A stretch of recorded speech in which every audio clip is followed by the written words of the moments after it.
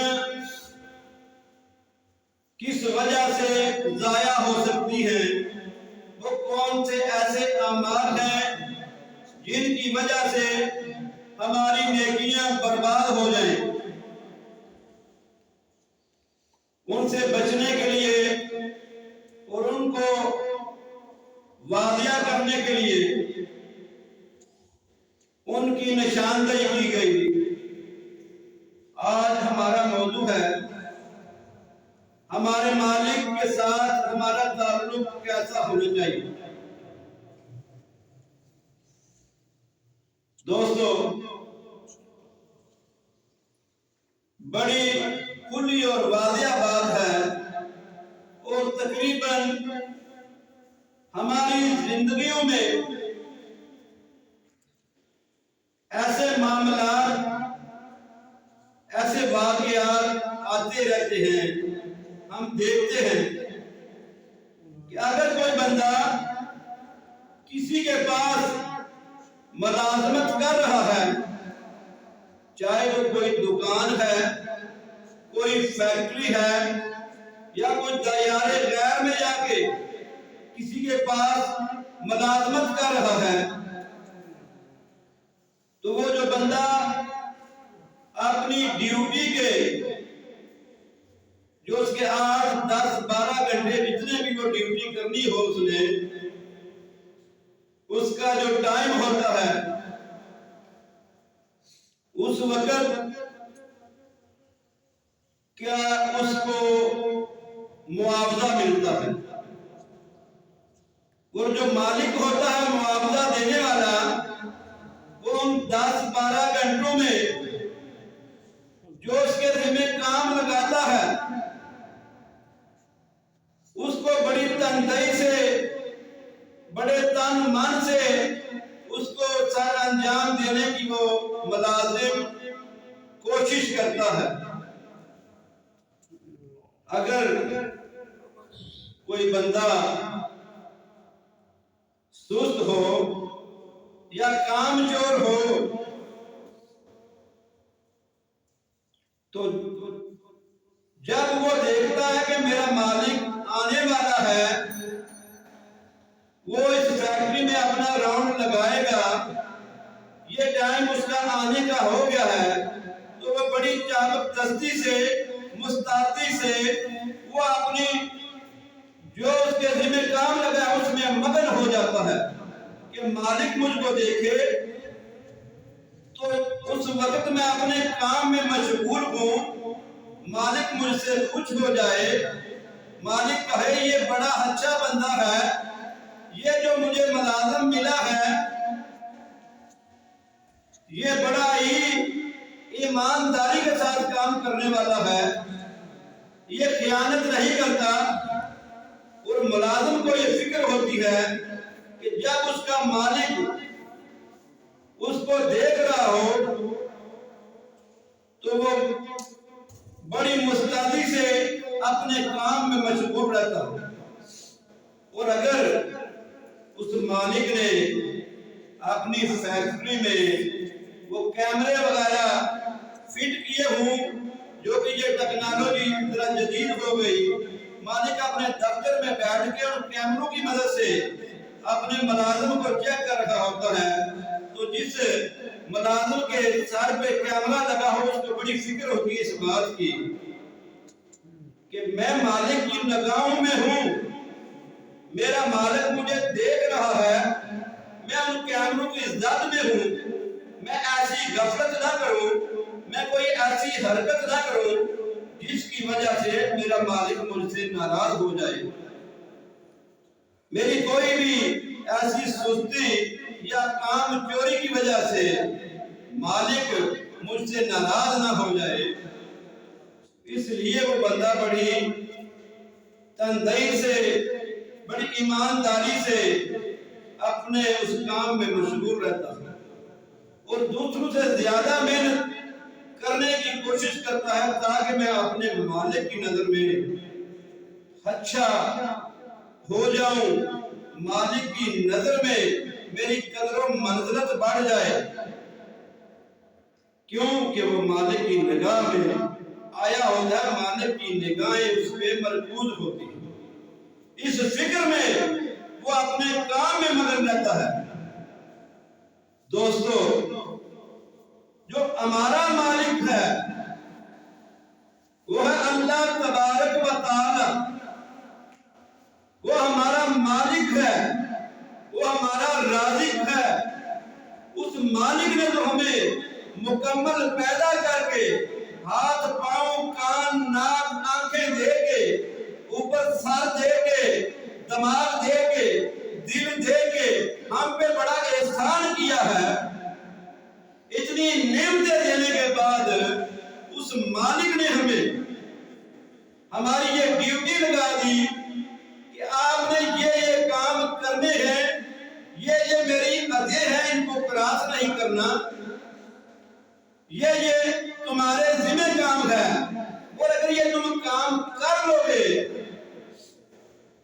تو پھر تمہیں میں ایسی مہمان نوازی تمہاری کروں گا کہ جس کی مثال دنیا میں دی نہیں جا سکتی، اور اگر تم نے میرے ان حکموں کی نافرمانی کی پھر ایسی سزا دوں گا جس کی دنیا میں مثال دی نہیں جا سکتی۔ کیونکہ جو مالک اتنی سہولتیں دینے کے بعد اپنی ڈیوٹی کے لیے بندے کو جو ہے اس کی ذمہ داری لگا دیتا ہے، اس کو پسند کر لیتا ہے کہ یہ بندہ، اس کو میں نے اس کی قابلیت کی وجہ سے یہ مکان بھی دے دیا، گاڑی بھی دے دی، وہ بندہ کام میں مشغول ہو گیا۔ اگر وہ کام چوری کرے، اپنے کام میں دغا کرے، فراڈ کرے، تو وہ مالک کیا کرتا ہے؟ دنیا کا مالک اس سے گھر بھی لے لیتا ہے، گاڑی بھی لے لیتا ہے، اور اس کو کہتا ہے تم آج سے فارغ ہو میری طرف سے۔ ایک ہمارا مالک ہے جس نے سب کچھ دینے کے باوجود ہمیں کھلی چھٹی دے دی، اگر تم یہ میرے حکموں کی پابندی کرو گے تو انعامات دوں گا، اگر میرے حکموں کی پابندی کرو گے تمہیں انعامات ملیں گے، اگر میری حکم عدولی کرو گے تو پھر تمہیں سزا ملے گی، مگر ایک مقررہ مدت تک تمہیں ٹائم دے رہا ہوں، جو تمہارا جی چاہے کر لو۔ یہ دنیا کو کوئی مالک ایسی رعایت نہیں دیتا جو میرے اور آپ کے مالک نے رعایت دی ہے، اور میرا اور آپ کا مالک کتنا مضبوط ہے، کتنا طاقت والا ہے، اس بات کا مجھے اور آپ کو احساس نہیں۔ میرا اور آپ کا مالک مجھے اور آپ کو کتنا قریب سے دیکھ رہا ہے، یہ مجھے اور آپ کو احساس نہیں۔ آج انہی باتوں پہ چند دلائل دینے کی کوشش کروں گا۔ اللہ تبارک و تعالیٰ نے فرمایا، یا ایھا الناس، اے لوگو، قد جاءکم برہان من ربکم، تمہارے پاس پہنچ چکی ہے تمہارے رب کی طرف سے بڑی واضح دلیل، وَأَنزَلْنَا إِلَيْكُمْ نُورًا مُبِينًا، اور ہم نے نازل کر دیا تمہاری طرف روشن اور کھلا ہوا بڑا واضح، یعنی قرآن مجید کو۔ فَأَمَّا الَّذِينَ آمَنُوا بِاللَّهِ، بس جو لوگ اللہ کی ذات کے ساتھ ایمان لے آئے، وَاعْتَصَمُوا بِهِ، اور اس قرآن کو پکڑ لیا مضبوطی کے ساتھ، اس قرآن کے مطابق اپنی زندگیوں کو گزارنا شروع کر دیا، اس قرآن کو سمجھ کر اس پہ عمل کرنا شروع کر دیا، فَسَيُدْخِلُهُمْ فِي رَحْمَةٍ مِّنْهُ، تبارک و تعالی ان کو اپنی رحمت میں شامل کر دے گا، وَفَضْلٍ اور ان پہ اپنا فضل کر دے گا، وَيَهْدِيهِمْ إِلَيْكَ صِرَاطًا مُسْتَقِيمًا اور ان کو ہدایت دے دے گا سیدھے رستے کی، ان کو سیدھے رستے پہ چلا دے گا۔ جو شخص اس قرآن کو سمجھے گا، اس پہ عمل کرے گا، اس کو اللہ تبارک و تعالی اپنے فضل سے، اپنی رحمت سے صراط مستقیم پہ چلا دے گا۔ اور اللہ تبارک و تعالی کی طاقت، آپ کی اس قوت کا کیا کہنا، وہ مالک ہے ہر جان کا۔ اللہ تبارک و تعالی نے فرمایا أَلَمْ تَعْلَمْ أَنَّ اللَّهَ يَعْلَمُ مَا فِي السَّمَاءِ وَالْأَرْضِ إِنَّ ذَلِكَ فِي كِتَابٍ إِنَّ ذَلِكَ عَلَى اللَّهِ يَسِيرٌ۔ کیا تم جانتے ہو کہ اللہ کی ذات جو زمین و آسمان میں ہے اس سب کو جاننے والی ہے۔ ان ذالک فی کتاب، بے شک یہ ایک کتاب میں موجود ہے۔ ان ذالک علی اللہ یسیر، اور اللہ تبارک و تعالیٰ کے لیے یہ بڑا آسان ہے اس بات کا جاننا کہ زمین و آسمان میں جتنی مخلوقات میں نے پیدا کی ہیں، ان کو جو میں نے ڈیوٹیاں لگائی ہیں، ان کو جو میں نے ذمہ داریاں دی ہیں، کیا وہ اپنی ذمہ داریاں کما حقہ پوری کر رہی ہیں؟ ان میں سے جو باغی ہیں اللہ تبارک و تعالیٰ ان کو بھی جانتے ہیں، اللہ تبارک و تعالیٰ ان عمل کرنے والوں کو بھی جانتے ہیں جو اللہ کے حکموں کی پابندی کر رہے ہیں۔ اور اللہ تبارک و تعالیٰ نے فرمایا وَلِكُلِّ دَرَجَاتٌ مِّمَّا عَمِلُوا وَمَا رَبُّكَ بِغَافِلٍ عَمَّا يَعْمَلُونَ، اور ہم نے ہر کسی کو اس کے عمل کے حساب سے درجات میں رکھا ہے، اور تمہارا رب تمہارے کسی کام سے غافل نہیں ہے۔ پتہ کیا چلا؟ اللہ کی ذات ہمارے کسی کام سے جو زمین و آسمان میں عرض ہے اس سے غافل نہیں۔ ہم زمین کے اوپر رہ کے کام کر رہے ہیں۔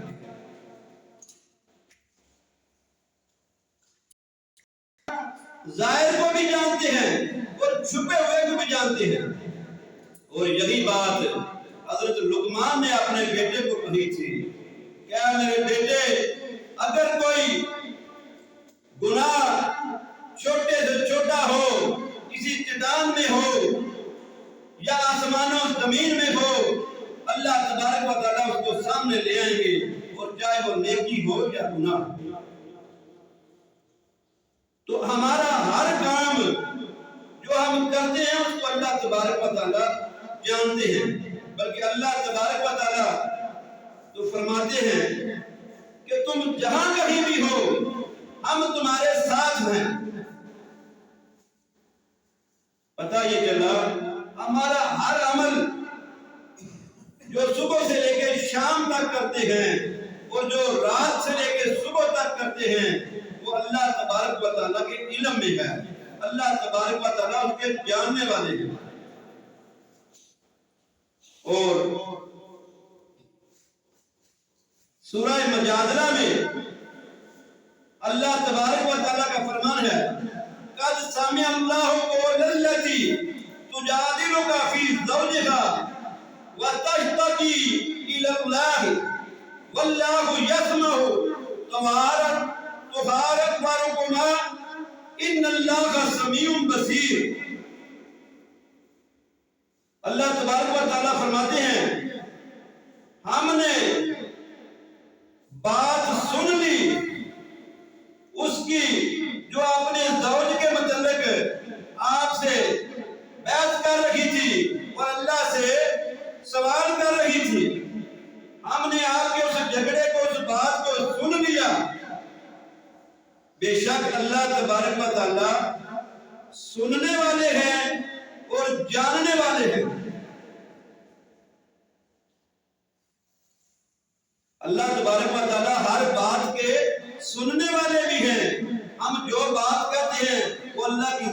سننے والی بھی ہے اور اس کو جانتی بھی ہے.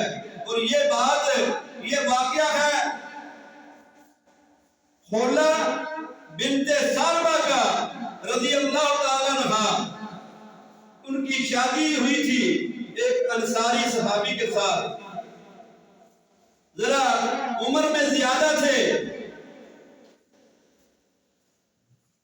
ان کا آپس میں کسی بات پہ جھگڑا ہو گیا تو انہوں نے یہ کہہ دیا کہ تو میرے لیے ایسے میری ماں کی طرح ہے. یہ کہہ کے وہ چلے گئے. جب واپس آئے شام کو تو انہوں نے اپنی اس بیوی سے حضرت خولہ بنت ثعلبہ یا خویلہ بنت ثعلبہ حدیث کے الفاظ فرمایا، انہوں نے اپنے قریب کرنے کی کوشش کی تو انہوں نے کہا میں اس وقت تک آپ کو اپنے قریب نہیں آنے دوں گی جب تک میرا اللہ اور رسول کریم صلی اللہ علیہ وسلم سے میں اس کی بابت پوچھ نہ لوں کہ میں آپ کے لیے حلال ہوں یا نہیں. تو جب وہ نبی علیہ السلام کے پاس آئیں اور اس معاملے میں پوچھا تو صحابی بیان کرتے ہیں کہ اسی وقت نبی علیہ السلام پہ وحی کی کیفیت طاری ہو گئی اور یہ آیتیں نازل ہوئی اور اللہ تبارک و تعالیٰ نے فرمایا اگر تم میں سے کوئی اپنی بیوی کو ماں کہہ دے یعنی ظہار کر بیٹھے تو اس کو چاہیے کہ ایک غلام آزاد کرے.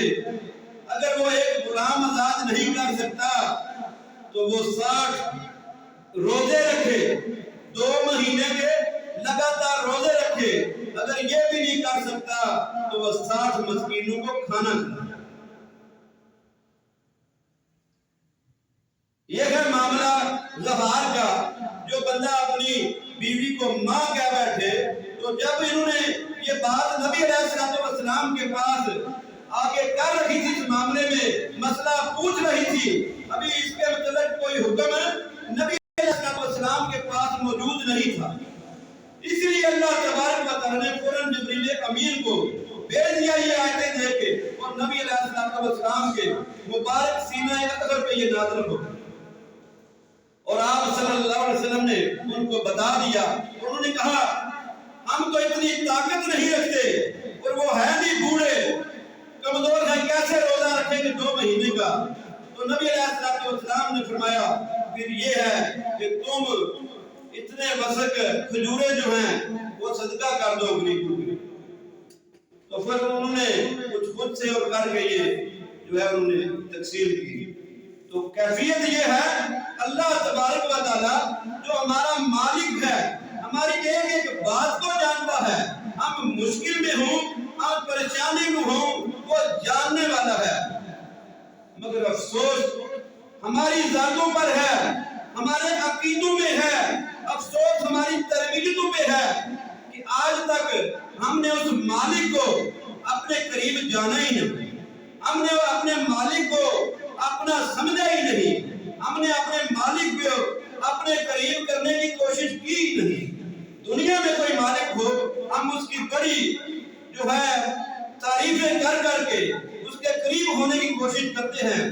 یا دنیا میں کوئی بڑا ہو جیسے کوئی وزیر یا آج کے دور میں MP ہو تو علاقے میں اس کا اثر رسوخ ہو, ہم دوڑتے ہیں اس کی طرف, اس کے پاس جاتے ہیں, بیٹھتے ہیں, اس کی تعریفیں کرتے ہیں, اس لیے کہ تھوڑا سا فائدہ ہمیں حاصل ہو جائے. ہمارا کوئی مشکل ہو تو اس میں آسانی ہو جائے. تو اللہ تبارک و تعالیٰ فرماتے ہیں کہ اس عورت نے سوال اللہ سے کیا, شکایت اللہ سے لگائی, تو اللہ تبارک و تعالیٰ نے اسی وقت وہی نازل کر دی. فرمایا میں سن رہا ہوں, تمہاری بات کو جان رہا ہوں, میں تمہارے مسئلے کو حل کرنے والا ہوں. آج تک میں ہم میں سے کتنے ایسے لوگ ہیں جنہوں نے یہ کوشش کی ہو ہم اپنے مالک کا قربت حاصل کر لیں, ہم اپنے مالک کے قریب ہو سکیں, ہم اپنے مالک سے اپنا دکھ سکھ بیان کر سکیں. کبھی کسی نے کیا؟ بڑی مشکل ہے. چند لوگ ملیں گے لاکھوں میں سے جو ایسی کیفیت کے مالک ہوں گے یہ ہماری کمزوریاں ہیں۔ اللہ تبارک و تعالیٰ تو ہم سب سے محبت کرنے والے ہیں، اس میں تو نہ کوئی چھوٹا نہ کوئی بڑا، اس میں تو صرف چاہیے تقویٰ، للہائیت، اللہ کے تقوی کو حاصل کرنا ہے۔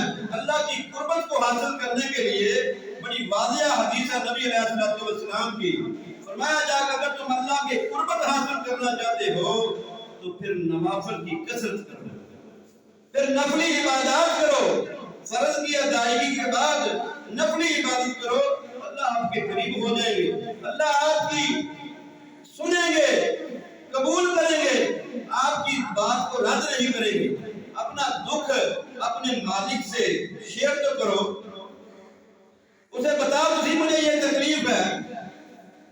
بتانے کے لیے آج ہم دنیا میں اگر کوئی دوست ہو، کوئی پریشانی ہو، ہم فوری طور پہ جاتے ہیں اس کے پاس سے، کہتے ہیں بھئی یار یہ مشکل پڑ گئی، یہ مسئلہ بن گیا، اس کا حل کیا ہے، یا کوئی میرے ساتھ ایسا تعاون کرو کہ میرا معاملہ حل ہو جائے۔ اس کو ہم اپنی پوری کہانی پر بیان کر دیتے ہیں، کیوں؟ ہم اس کو اپنے قریب سمجھتے ہیں، اپنا قریبی ہمدرد سمجھتے ہیں۔ ہمارا مالک ہمارا ہمدرد بھی ہے، ہمارا قریب بھی ہے، مگر ہم نے اس کے قریب ہونے کی کبھی کوشش ہی نہیں کی۔ وہ تو کہتا ہے کوئی ہے جو میری بخشش حاصل کرنے کے لیے، میری قربت حاصل کرنے کے لیے میرے قریب تو آئے۔ ہم نے اس کو کمزور جانا۔ یقین مانے ہم اسلام صرف وراثت میں ملا ہے، اسی لیے مسلمان بنے بیٹھے، حقیقی معنوں میں اسلام کی روح سے دور ہیں۔ اللہ پہ ہم ایمان رکھنے والے ہیں کلمہ پڑھنے کی وجہ سے، مسلمانوں کے گھر پیدا ہوئے، ہم نے اللہ کی پہچان ہی نہیں کی۔ اللہ کی ہستی کیسی ہے، کیسی وہ رحیم ہے، کتنی وہ کریم ہے، ہم نے کبھی کوشش ہی نہیں کی۔ ہم نے کبھی یہ سوچا ہی نہیں کہ ہمارا مالک ہر لمحہ ہمارے ساتھ ہے، ہر لمحہ میں دیکھ رہا ہے، ہر بات سے ہماری خبر رکھتا ہے۔ اور اللہ تبارک و تعالیٰ نے فرمایا ان ربک یبسط الرزق لمن یشاء ویقدر انہ کان بعبادہ خبیرا بصیرا۔ بے شک اللہ کی ذات جس کا رزق چاہتی ہے بڑھا دیتی ہے، اور جس کا چاہے کم کر دیتی ہے۔ انہ کان بعبادہ، وہ تو اپنے بندوں کی خبر رکھتا ہے، خبیرا بصیرا، ان کی خبر رکھتا ہے، ان کی ہر بات کو وہ جانتا ہے، کس کو کتنا رزق دے رہا ہوں، کس کو کتنا رزق دینا ہے، کس کے معاملے میں کیا پریشانی بھی ہے، وہ تو ہر کسی کو جانتا ہے۔ ہم رزق کی پریشانی ہو، تنگی ہو، ہم نے کبھی اپنے مالک سے رجوع کیا کہ اے ہمارے مالک اس میں ہمارا گزارا نہیں ہو رہا، اس لیے ہم پہ اپنا فضل کر دے، ہمارا رزق بڑھا دے۔ کبھی ہم نے کوشش کی؟ دنیا میں آپ کسی کے پاس ملازمت کر رہے ہوں، کسی کے نوکر ہوں، کسی کے غلام ہوں، پریشانی میں ہو، کم آمدنی کی وجہ سے آپ اپنے مالک سے درخواستیں کرتے ہیں، اور بڑے نرمی سے، بڑے پیار سے، بڑی تعریفیں کر کر کے اس کی، بڑے آپ سخی ہیں۔ تو سخی تو ذات وہ ہے جو ہمارا مالک ہے۔ حقیقی مالک سے کبھی ہم نے نہ شکوہ کیا، نہ اس کی تعریف کی کہ اس سے ہم کچھ حاصل کر سکیں۔ اس لیے اللہ کو سب سے پہلے ہر چیز پر قادر جاننا ہے۔ اللہ کی ذات ایسی ذات ہے جس نے تمام جہانوں کو پیدا کیا، اور تمام جہانوں کا وہ جاننے والا ہے، اور ہماری ہر بات کو وہ سنتا بھی ہے، دیکھتا بھی ہے، جانتا بھی ہے، ہمارے ہر عمل کی اس کو خبر ہے۔ آج ہم پریشان ہو جاتے ہیں، کہیں کام پہ ہوں اور کیمرے لگے ہوں تو یہ فکر ہوتی ہے مالک ہمیں دیکھ رہا ہے، ہم کوئی چوری نہ کرے، ہم کوئی غلطی نہ کرے، ہم کوئی فراڈ نہ کرے۔ مگر آج ہم جھوٹ بولے جا رہے ہیں، ملاوٹ کیے جا رہے ہیں، غیبتیں کیے جا رہے ہیں، نمازوں سے غافل ہیں، مال کی بخل میں پڑے ہوئے ہیں، کبھی پرواہ ہی نہیں کی بھئی ہمارا مالک ہمیں دیکھ رہا ہے، ہم تو سراسر حکم عدولی کیے جا رہے ہیں۔ دنیا کا مالک ہوتا تو وہ اٹھا کے باہر پھینک دیتا، یہ وہ مالک ہی ہے، ایسا رحیم ہے، رحمان ہے کہ اس نے ہماری آنکھیں بھی نہیں چھینی، ہمارے ہاتھوں کو بھی نہیں توڑا، ہم پہ کوئی آفت مصیبت بھی نازل نہیں کی، پھر بھی کہا تمہیں جو زندگی دی ہے اس میں موقع ہے، سدھر جاؤ۔ تو دوستو ہمیں سب سے پہلے یہ چاہیے کہ اپنے مالک کو اپنے قریب جانے، اس کو سننے والا، جاننے والا سمجھے، اور ہر دکھ درد اس کے ساتھ ہی شیئر کرے، اسی کو سنائے، اسی سے مدد مانگے، اسی کو پکارے، اور اس کو قریب کرنے کے لیے ہم کوششیں کریں، ہم اس کی قربت حاصل کرنے کے لیے ایسے عمل کریں کہ وہ ہمارے قریب ہو جائے، پھر ہم اسے اپنی بات منوا سکیں گے۔ میرے دوستو اگر ہم اس کو اپنے قریب نہیں کر سکتے تو پھر یہ ہماری کمزوری ہے۔ وہ تو کہتا ہے کہ تم مجھے قریب کرنے کی کوشش تو کرو، تم مجھے سجدہ تو کرو، میرے لیے تم عبادت تو کرو، اپنے آپ کو وقف تو کرو میرے لیے، میری عبادت کے لیے وقف کر دو۔ میں تم سے کوئی چیز نہیں مانگتا، کوئی رزق نہیں مانگتا، میں تو تمہیں رزق دیتا ہوں، تمہیں مکان گاڑیاں دیتا ہوں، تم میری عبادت کے لیے اپنے آپ کو وقف تو کر لو، میں تمہارے سینے کو پر کر دوں گا، تمہیں کوئی فکر نہیں ہوگی، تمہیں کوئی پریشانی لاحق نہیں ہوگی، صرف کرو کیا، میرے قریب آنے کی کوشش تو کرو۔ اس لیے ہمیں یہ چاہیے کہ ہم اپنے رب کو رب سمجھیں، حقیقی معنوں میں اس کو اپنا مالک سمجھیں، اور یہ بھی جان لیں کہ وہ ہمیں دیکھ رہا ہے، ہماری ہر حرکات و سکنات کو وہ دیکھ رہا ہے، ہمارے عمل کو وہ دیکھ رہا ہے۔ یہ بھی جان لیں ہمارا سب سے بڑا مددگار بھی وہی ہے، ہر مشکل میں کام آنے والا وہی ہے، ہر مشکل کو وہی دور کر سکتا ہے۔ اس لیے ہم صرف اسی مالک کی طرف توجہ رکھیں، یعنی کہ اس مالک کو چھوڑ کے اپنے بنا لے مالک، جو دنیا میں ہم کتنے دیکھ رہے ہیں آپ معاشرے میں، اس مالک کی طاقت کم جانتے ہیں، اس لیے دنیا کے مالکوں کے پاس جاتے ہیں، ان سے یہ بڑے بڑے سوال کیے جا رہے تھے۔ اس لیے بچنا چاہیے، اور اس مالک کو حقیقی مالک جان لے، اسی پہ اپنے آپ کو مشغول کر لیں کہ ہم نے اس کی قربت حاصل کرنی ہے، ہم نے اس کے قریب ہونا ہے۔ جب ہم قریب ہو جائیں گے پھر جو بات بھی اس سے کہیں گے وہ ہماری بات کو ٹالے گا نہیں، پھر ہماری خوش بختی ہو جائے گی، ہمارے ہر کام درست ہو جائیں گے، ہماری پریشانیاں دور ہو جائیں گی۔ اس لیے اپنے مالک کو بچانے، یہی مالک ہے جو علی کل شیء قدیر ہے، وہی مالک ہے جو ہمارے ہر کام کو جاننے والا ہے۔ اس لیے اللہ تبارک و تعالیٰ مجھے اور آپ کو حقیقی معنوں میں اپنے مالک کی پہچان کرنے کی توفیق عطا فرمائے، اور اس کی قربت اور اس کے قریب ہونے کی ہمت اور کوشش کرنے کی توفیق عطا فرمائے، اور اس کی قربت نصیب فرمائے، اور اس کے ساتھ اپنے مناجات، اپنے دکھ درد اس کے ساتھ شیئر کرنے کی توفیق عطا فرمائے، اس کو اپنے دکھ درد سنانے کی، اور اس کے سے اپنے دکھوں پہ کا مداوا کرنے کی ہمیں توفیق عطا فرمائے، کہ وہ ہمارے دکھ سن کے ہمارا مداوا کرے۔ ہم ایسے ہو جائیں گے تو سکون بھی ملے گا، زندگیاں بھی کامیاب ہوگی، دنیا کی تکلیفیں بھی دور ہو جائیں گی۔ اللہ تعالیٰ مجھے اور آپ کو عمل کی توفیق عطا فرمائے۔ واخر دعوانا الحمدللہ۔